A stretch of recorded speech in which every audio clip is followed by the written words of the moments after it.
यहाँ पे करें चूज द आर्टिकल। अब आपके पास ज्ञान होना चाहिए, तो इसके लिए क्या करना है, योजना, एनसीईआरटी, टेल मी बाय, ठीक है, कुरुक्षेत्र से आप इंग्लिश मैगजीन से ही आप आर्टिकल चुनो, या फिर पेपर कर दो, न्यूज़पेपर, न्यूज़पेपर। यानी कि आप कोई भी हिंदू ले लो, टाइम्स ऑफ इंडिया ले लो, योजना, कुरुक्षेत्र, कोई भी एक चीज़ होना चाहिए आपके पास। और एवरीडे सेम चीज़ नहीं, ये चारों सेक्शन आपके पास होना चाहिए। उससे आप एक आर्टिकल पढ़ो तो चुनो कि कौन सा आर्टिकल पढ़ा जाए। और ये मिलेगा कैसे, जब आप 2 4 10 प्रैक्टिस करोगे। जैसे आज जो आपको दिया हूँ वो पूरा लाइन एनसीईआरटी का है, जो आज पैसेज दिया है वो पूरा कहाँ से है, एनसीईआरटी से है। तो आप उस चीज़ को पढ़ो, और पढ़ करके उसके जो इम्पॉर्टेंट वोकेबुलरी है, ये फर्स्ट पार्ट क्या है, चूज द आर्टिकल, योजना, एनसीईआरटी, टेल मी बाय और न्यूज़पेपर से। ये आप आर्टिकल चुन, मिटाओ इसको, आर्टिकल चुन करके आप अपने पास रख लो। रखने का मतलब उसको डेली पढ़ना है। सेकंड पार्ट है वोकेबुलरी।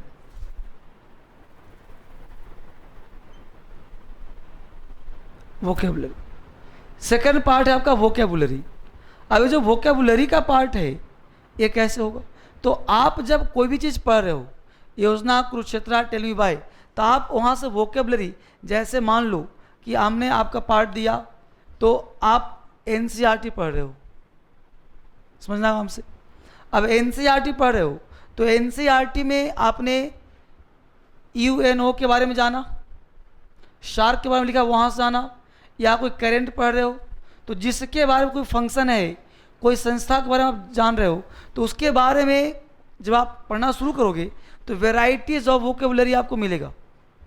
तो वहाँ से वो कैब, उस सेक्शन से, उस पैसेज से, उस आर्टिकल से 2 4 5 10 वो कैब एक अलग कॉपी में नोट डाउन कर लो, और उसको आप गेट बाय हार्ट करो। चूँकि क्लोज टेस्ट एक दिन का पार्ट नहीं कि आज पढ़ा कल से बनना शुरू हो जाएगा, वो ट्रिक्स के माध्यम से जो कल दिया था हमने। यहाँ पे जो पार्ट है वोकेबुलरी का, ये पार्ट आपको डेली इन्हांस करना पड़ेगा, क्योंकि वो कैब बेस्ड भी होता है। अब अगर आज मैं करवाऊँगा आंसर, दिखाऊँगा वहाँ से वो कैब कैसे पार्ट करते हैं, तो उस तरह से आप करोगे तो आपका माइंड वहाँ पे विकसित करेगा, ठीक है। तो सेकेंड पार्ट क्या करेंगे हम लोग, वोकेबुलरी का। थर्ड पार्ट लिखिए, eliminate the word which don't match the tone. Eliminate the word which don't match the tone. Eliminate यानी आप उसको एलिमिनेट करें, यानी कि जैसे मान लो वो क्या पढ़ रहे हो, 4 ऑप्शन है, तो जो आपके टोन पे सेट नहीं कर रहा उसको आप एलिमिनेट कर दीजिए। आपके टोन, मतलब आप पढ़ रहे हो, पढ़िए तो एक टोन सेट करता है, जैसे ये इसका सही नहीं रहा, इसका सही रहा, तो उस ऑप्शन को आप एलिमिनेट कर दो जो टोन में सेट नहीं कर रहा हो। अगला पॉइंट लिखो, eliminate the word which is out of context. Eliminate the word which is out of context. अब 4 ऑप्शन है, अब मुद्दा हो रहा है किसी और बात, और बीच में बात कुछ और कहा जा रहा है, जो वो क्या उससे मैच नहीं कर रहा, आउट ऑफ कॉन्टेक्स्ट है, तो उस ऑप्शन को भी आप एलिमिनेट कर दें।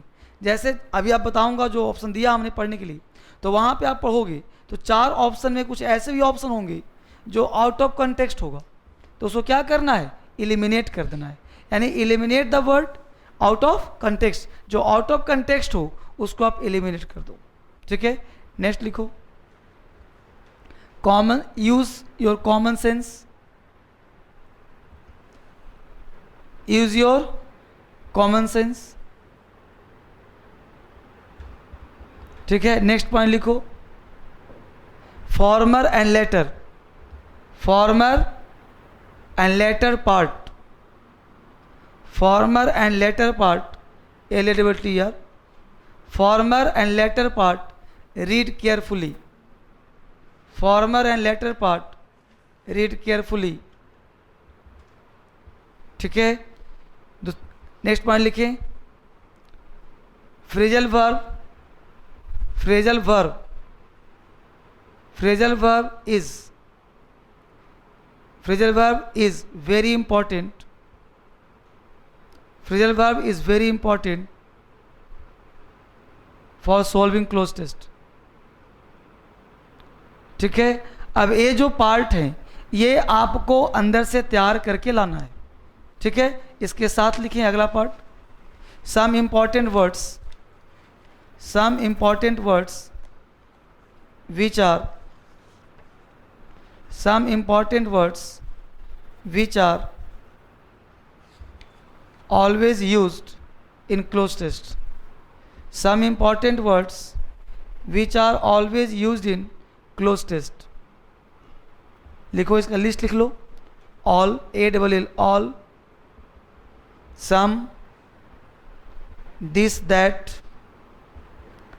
these, those,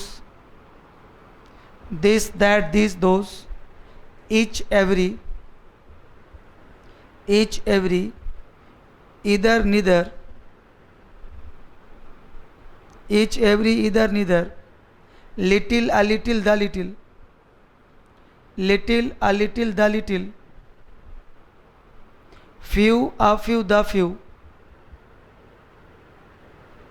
few, a few, the few, something, nothing, everything,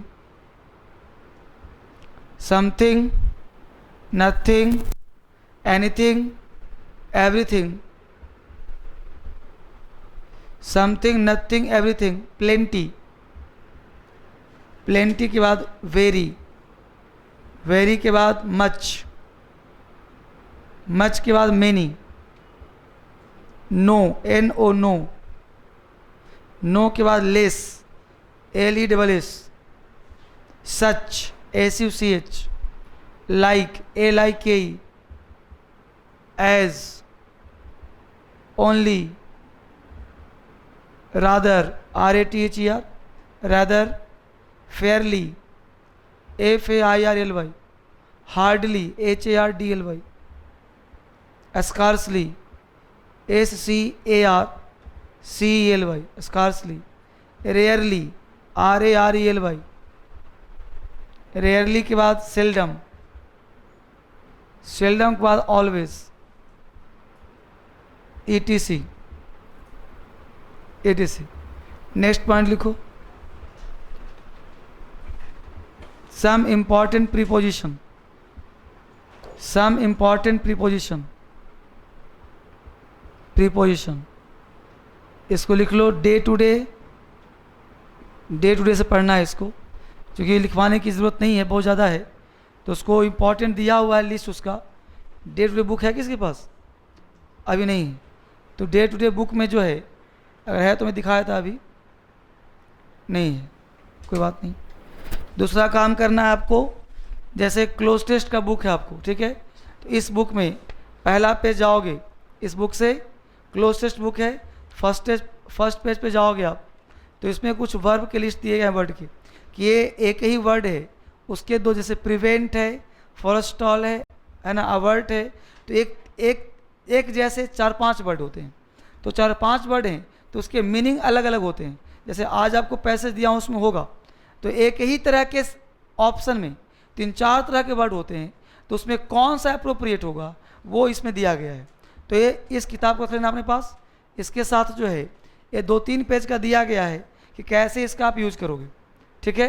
तो एक तो इसको पढ़ लेना है, उसके बाद अभी जो लिखवा उसको डे टू डे से पढ़ लेना है, तो कुछ किताब से आपको हेल्प लेना है, क्योंकि सारी लिस्ट लिखवाऊंगा तो आप पागल हो, कितना लिखोगे आप, है ना, 100-200 प्रीपोजिशन है, किसके बाद ऑफ, कैसे, इन, विद इन, जैसे अवॉइड है, अवॉइड के बाद बाई आता है, ये फिक्स है।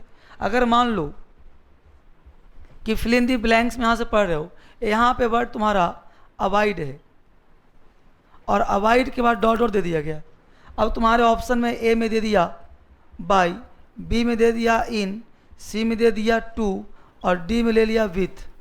अब जो लड़का अवॉइड के बाद नहीं पता कि बाई लगता है, वो क्या करेगा, कुछ भी लगा देगा, अवॉइड इन भी अच्छा लग रहा है, अच्छा तो कुछ भी पहना दो सब अच्छा लगेगा, मेरे बात को। तो ये जब तक याद नहीं होगा ना, तब तक नहीं बनेगा ये। इसलिए प्रीपोजिशन का जो बुक नाम दे दिया डे टू डे, वो आपको ऑफिस से ले लेना है और ले करके वो 100-200 है उसको आपको डाइजेस्ट कर जाना है। वो सिर्फ क्लोज टेस्ट में हेल्प नहीं करेगा, फिल इन दी ब्लैंक्स में भी हेल्प करेगा, कॉमन इरर में भी हेल्प करेगा, है ना। जैसे अब्सटेन फ्रॉम होता है ना, अब दे देगा अब्सटेन विथ, है ना जी। अब मान लो एक क्वेश्चन आज ही हमने क्वेश्चन करवाया है अभी जो है 11:15 के बैच में, एग्जाम्पल इस तरह से दिया जाए, समझना हमसे कि ललिता शुड, कोई बोलेगा नहीं, वेट डॉट डॉट हर इल हैस, इतना ही दिया रहा है, उसमें तो आगे भी है, ये क्वेश्चन एग्जाम का पूछा हुआ है, कुछ और भी बढ़ा के जुड़ा हुआ है, हम इतना ही दिया, कोई बात नहीं। ऑप्शन दिया हमने A on, B in, C with और डी दिया हमने फॉर, है ना। प्रॉब्लम है ना जी। अब तुम लोग सब इसका आंसर सोच के रखे हो। अगर तुमने यहाँ पे मेरे पास क्लास नहीं लिया होगा या अगर नहीं पढ़ा होगा, तुमसे सही बन नहीं सकता, है ना। तो जो तुम सोच रहे हो वो आंसर गलत है। आपने क्या सोचा होगा, ऑन, फॉर, तो फॉर ही तो गलत है। तो फॉर क्यों सोचा? अब इसलिए आपने वेट फॉर सोचा कि बचपन से वेट फॉर बोलते आते हैं, वेटिंग फॉर यू, है ना, वेट फॉर मी।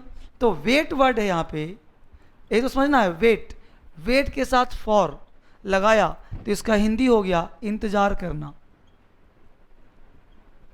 अब हमने लगा दिया आंख बंद करके, अब इसको पढ़ो जरा कि Lalita should wait for her ill husband, बीमार पति का ललिता इंतजार कर रही है।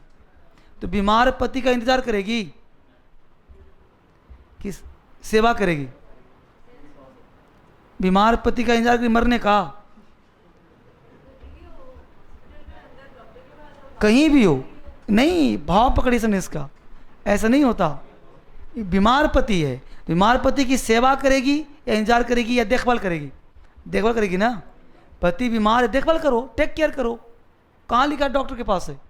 सेंटेंस पढ़िए, वहीं से निकालिए, क्योंकि कट थ्रोट कंपटीशन है। यहाँ एक एक चीज़ पूछ रहा है एग्जाम में। हर लड़का तो फॉर ही लगाएगा, आपने फॉर लगाया, फिर स्पेशल क्लास करने का फायदा क्या हुआ? तो Lalita should wait on, wait on का मतलब होता है सेवा करना, सेवा करना। इसका स्पेशल लिस्ट दूंगा मैं आपको, लिस्ट दूंगा स्पेशल, इसको कर लोगे 2-4 नंबर एक्स्ट्रा बढ़ गया। एक नंबर से हजारों बच्चे आगे, हजारों पीछे हो जाते हैं। इसलिए आंख बंद करके आंसर नहीं लगाना है, आंख खोल कर आंसर लगाना है, पढ़ना है, हर क्वेश्चन को पढ़ के आंसर लगाना है। और जो क्वेश्चन आसान लगे वही मत समझना कि आसान है, थोड़ा सा और पढ़ लो उसको, क्योंकि 1 नंबर मिलने वाला तुमको है, बस मेरे हो, ये ध्यान रखो। तो इसके लिए डे टू डे पढ़ लेना है ऐसे के लिए, और इसका लिस्ट मैं कल या परसों ला करके आपको फोटोकॉपी दे दूंगा, ठीक है, ताकि एक एक वर्ड का किसे दो, look into, look for, look in, look out होता है ना, ये सब मैं आपको दे दूँ। ब्रोक इन, ब्रेक इनटू आज दिया हूँ, आया है, ठीक है। तो ये बच्चे इसके लिस्ट हैं, टिप्स हैं जो आप करना चाहिए। दोनों पार्ट मिला करके आपका कंप्लीट क्लोज टेस्ट तैयार होता है। कल पढ़ा था पार्ट 1, आज है पार्ट 2। तो एक दिखते हैं पैसेज और पैसेज करते हैं आंसर, जो आपको लिखा हुआ होगा। मैं फिर से उस पैसेज को पढ़ता हूँ और आपको समझाने का प्रयास करता हूँ। आपने आंसर लगा लिया होगा, तो पहले मैं आंसर बोल दे रहा हूँ, ठीक है, पहले आंसर मैं बोल दे रहा हूँ या समझाता हुआ साथ चलूँ? पहले आंसर बोल देता हूँ। तो पहले आंसर, फर्स्ट का आंसर बी फॉर बॉय। कितने बच्चों का बी हाथ उठाओ? गुड। सेकेंड का आंसर सी, फंक्शन, गुड। 3 का answer B for boy, broke out. 4 का आंसर सी, लॉस, गुड। 5 का आंसर रिजल्ट, ए। 6ठे का answer killed, B for boy. 7 का आंसर डी, हैंडीकैप्ड। 8 का आंसर डी, डिस्ट्रॉय, डिस्ट्रॉय। 9 का आंसर डी, एग्जिस्टेंस। और 10 का आंसर सिक्योरिटी, बी, सिक्योरिटी, ठीक है। अब बताओ कितने बच्चों का 10 में 10 सही हुआ है? गुड। 10 में 9, वेरी गुड। 10 में 8, 10 में 7, 10 में 6, 10 में 5, 4, 3, कोई बात नहीं, जितना सही हुआ अभी आप सही कर रहे हो, बहुत बड़ी बात है। अभी हम लोग को जानना है, देखो पढ़ता हूँ इसको। The league of nation was, अब लीग ऑफ नेशन वाज, अब हमने कल जो ट्रिक्स दिया था वाज देखो लागू कैसे हो रहा है। हमने कहा था, समझना आराम से, कि is am are was were के बाद is am are was were के बाद V3 आता है या V4 आता है, कल कहा था। अब देखो लीग ऑफ नेशन तुम्हारा सब्जेक्ट हो गया। अब बोलो सवेर तुम्हारा league of nation subject living है कि नॉन लिविंग है? नॉन लिविंग है, तो बोलो V3 आना चाहिए ना, तो V3 तुम्हारा आंसर। अब देखोगे तो ओपन तीनों में V3 है, चारों में V3 है। अब यहाँ पे वर्ड टेक्निकल क्या है, तो अब पहले मेथड को एलिमिनेट करते हैं, ठीक है। तो एलिमिनेट हमने कहा, तो डी ऑप्शन एलिमिनेटेड है, क्यों? ओपेंड, दुकान तो है नहीं, खोला बंद किया, तो ओपेंड नहीं होना। दूसरा मेड, वस्तु कोई नहीं कि बनाया गया, इसलिए मेड नहीं होगा। बच गया क्रिएटेड और फॉर्म, ये दोनों की संभावना प्रबल है। तो क्रिएशन का मतलब होता है मन से निकली हुई बात, और फॉर्म्ड का मतलब होता है कि कुछ मिल करके लोगों ने एक रूप दे दिया, एक चीज़ को बना दिया। जैसे मान लो DSL संस्थान है, तो किसी लोगों को मिलकर एक रूप बना दिया गया, भाई ये DSL है। तो कोई भी संस्था फॉर्म्ड होता है, क्रिएशन नहीं होता। इसलिए आंसर, हाँ, क्रिएशन का मतलब मन से निकल, ये ऑटो अपने में, जैसे आपको लिखने आता है एस से, तो ऐसे फॉर्म नहीं, क्रिएशन है, वो क्रिएट किया आपने। तो क्रिएट का मतलब खुद का, जैसे कोई रिसर्च करता है तो रिसर्च क्रिएशन होता है, इंडिविजुअल होता है ना। हमने बल्ब का आविष्कार किया तो क्या हो गया? क्रिएशन हो गया। किसने टेबल बना दिया? क्रिएशन है, बस में रूप नहीं दिया, क्रिएशन है। मन में निकला कि ऐसा होना चाहिए था, वो हो गया, ठीक है। उसके बाद है it became ineffective and the UNO began to. अब बिगेन टू के बाद कल कहा था ना कि हमेशा क्या होता है? वर्ब का फर्स्ट फॉर्म, ठीक है। तो बिगेन टू, अब स्टार्ट, अब ओपन होगा तो स्टार्ट होगा, तो स्टार्ट नहीं हुआ। ऑपरेट, कोई मशीन होता तो ऑपरेट करते, मशीन हुआ तो ऑपरेट करेंगे। ऐसे मान लो कुछ मशीन चल रहा है, तो ये बोलते मशीन को ऑपरेट करना आता है कि नहीं? Do you know how to operate this machine? तो मशीन को हम लोग ऑपरेट करते हैं। दूसरा commerce, commerce out of context है, इसको क्या कहते हैं? आउट ऑफ कंटेक्स्ट, इसलिए इसको पढ़ना ही नहीं है। बच क्या गया? फंक्शन, फंक्शन का मतलब होता है चलना, फंक्शन में काम है, ठीक है। तो आंसर सी हो जाए इसका। अब देखो broke in, broke out, broke into, broke up, ये सब एक जैसे वर्ड है। अब ये सबका मीनिंग नहीं पता होगा तो गलती होगा ही होगा। अब ब्रोक इन का मतलब होता है खलल डालना, किसी काम के बीच में रुकावट डालना, ब्रोक इन कहलाता है। ब्रोक इनटू का मतलब जबरदस्ती प्रवेश कर जाना, और ब्रेकअप का मतलब टूट जाना। तो बचा क्या? ब्रोक आउट, अचानक फैलना, ब्रोक आउट होता है। तो वर्ल्ड वार हमेशा अचानक ही फैलता है। कोई भी राइट होता है, कोई भी आंदोलन होता है, कोई भी विद्रोह होता है, वो अचानक फैलता है, इसलिए यहाँ क्या होना चाहिए? Broke out. तो ब्रेकआउट से बना ब्रोक आउट, V2 हो गया, ठीक है। तो इसका आंसर बी हो जाएगा। कोई दिक्कत है? नेक्स्ट क्वेश्चन 4 कह रहा है, तो वर्ल्ड वार क्या हो गया बच्चे? ब्रोक आउट हो गया। इन 1939 इट कॉज्ड ग्रेट, अब ग्रेट क्या हुआ है जी? ग्रेट वेस्टेज है, वेस्टेज मतलब पैसे की बात तो है नहीं, वेस्ट हो गया। काला मिट्टी कहते हैं प्राकृतिक संकट को, तो प्राकृतिक तो है नहीं भाई। डिस्टर्ब तो हुआ ना, ये तो नहीं कहा कि लोग डिस्टर्ब हो गया भाई इससे, तो क्या हो गया? लॉस हुआ है। लॉस का मतलब होता है नुकसान, तो ग्रेट लॉस, बहुत बड़ा नुकसान है। किसका नुकसान है? जिंदगी का, ह्यूमन लाइफ्स का। किसका? एंड प्रॉपर्टी का भी। तो जिंदगी भी गया, सामान भी गया, प्रॉपर्टी भी गया, ठीक है। अब यहाँ फुल स्टॉप दे दिया। अब एज अ रिजल्ट, तो एज अ कॉज तो नहीं कह सकते, एज अ रीज़न नहीं, एज अ मैटर नहीं, तो एज अ रिजल्ट, इसका परिणाम ये हुआ। तो as a result of atom bomb, atom bomb का परिणाम था ये सब। मेनी पीपल वर, बहुत सारे लोग किल्ड हो गए, मारे गए। अब आपने लगा हुआ डिस्ट्रॉयड, तो मेनी पीपल डिस्ट्रॉय नहीं, कोई दूसरा व्यक्ति किसी को मारता है उसे किल्ड कहते हैं। म्यूटिलेटेड कहते हैं अंग भंग करना। जैसे पाकिस्तान ने अभी कुछ भारतीय सेना के साथ म्यूटिलेटेड किया था, पकड़ करके उसको पैर काट दिया, हाथ काट दिया, उसको म्यूटिलेटेड कहते हैं। बस में रहो। तो म्यूटिलेट डिसेबल्ड कहते हैं जो किसी काम का नहीं है। तो मेनी वर किल्ड हो गए, बहुत लोग मारे गए, है ना जी। और वर्ग के बाद V3 आएगा, V3 सब दे दिया। अब देखो कितना शैतान एग्जामिनर, तीनों चारों फॉर्म V3 दे दिया, तो ये भी पकड़ना आपको है, किल्ड। तो and many others became handicapped. अब हैंडीकैप्ड क्यों लगाया, डिसेबल्ड क्यों नहीं लगाया भाई? तो डिसेबल्ड का मतलब होता है जो किसी काम का नहीं है, और हैंडीकैप्ड का मतलब होता है जैसे किसी का उंगली उड़ गया होगा बॉम्ब से, किसी का कान उड़ गया होगा, किसी का पैर उड़ गया होगा, किसी का अंगूठा उड़ गया होगा। तो हैंडीकैप्ड सब होता है, हैंडीकैप्ड में सब आ गया, हैंडीकैप्ड में सब आ गया, लेकिन डिसेबल में सब नहीं आएगा। ठीक है, डिसएडवांटेज होगा नहीं, आउट ऑफ कॉन्टेक्स्ट हो गया, अनफिट भी आउट ऑफ कॉन्टेक्स्ट। 8 नंबर, अब जो थे दुनिया के जो नेता थे वो क्या हो गए, डर गए, भयभीत हो गए, fear that another world war, अगर दोबारा वर्ल्ड वार हुआ तो दुनिया बर्बाद हो जाएगा। तो डिस्ट्रॉय मतलब बर्बाद होना, डिमोलिश मतलब पता है क्या होता है, गिरना। जैसे बिल्डिंग का डिमोलिश हुआ, डिमोलिश कहते हैं ढहना, बिल्डिंग डिस्ट्रॉय नहीं हुआ, डिमोलिस्ड।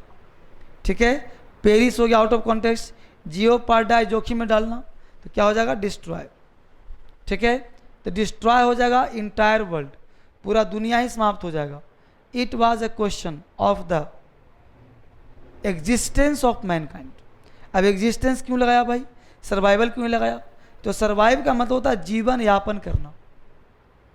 जैसे आप दिल्ली में सर्वाइव कर रहे हो, यहाँ पे एग्जिस्टेंस नहीं है आपका, क्योंकि आप 25 गज ले लिया कमरा, अब उसी में जीवन बिता रहे हो, तो सर्वाइव कर रहे हो, किसी तरह खाना पीना। और एग्जिस्टेंस कहते हैं अस्तित्व का, मतलब मानव का अस्तित्व ही मिट रहा था, वहीं से ह्यूमन राइट का जन्म होता है। बस में रहो, ये हो गया एग्जिस्टेंस। तो इंटायर वर्ल्ड। 9 हो गया मैनकाइंड, टू इंश्योर पीस। अब पीस के बाद तुमने सेफ्टी लगाया होगा, तो शांति और सुरक्षा चाहिए आपको। आप दिल्ली में सेफ्टी मिल रहा है आपको कि सिक्योरिटी मिल रहा है? समझिए गौर से, प्रधानमंत्री को सेफ्टी मिला हुआ है। सेफ्टी कहते हैं पर्सनल। जैसे आप हैं, आपके साथ 2 पुलिस घूम रहा है, तो आपको सेफ्टी दे रहा है, समझ रहे हैं? सिक्योरिटी आप हम सबको मिल रहा है। जैसे पुलिस को कॉल करते हैं, पुलिस आती है ना, तो पुलिस सिक्योर करती है कि चिंता में डरो मत। और सेफ्टी में बंधन होता है, सिक्योरिटी, और जो सिक्योरिटी होता है वो बंधन मुक्त होता है। बात में रहो। तो पीस, यहाँ जो वर्ड दिया, पीस मतलब शांति, शांति के साथ लोगों को सुरक्षा चाहिए, तो सिक्योर चाहिए लाइफ, मतलब सिक्योरिटी चाहिए। ठीक है, तो इस तरह से वर्ड को आपको वो कैब को लिंक करना है। जो हमने कहा कि आप क्या करो, इलिमिनेट करो, किसको, वह eliminate the word which is out of context, जो आउट ऑफ कॉन्टेक्स्ट हो।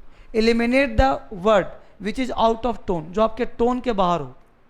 पास में रहो। तो इस तरह से आप जब पढ़ो तो आपके दिमाग काम करने चाहिए। फिर आगे पढ़ो पीछे पढ़ो, लेटर एंड फॉर्मर, आगे पीछे पढ़ो, फिर देखो बीच का कौन सा होगा। बस समझ पा रहे हो? इस तरह से काम आप करना। साथ साथ ईडियम्स और फ्रेजेस आपको आने चाहिए, साथ साथ फ्रेजल वर्ब आपको आने चाहिए, तब आपका नंबर बेहतर आ सकता है। ठीक है, थैंक यू वेरी मच।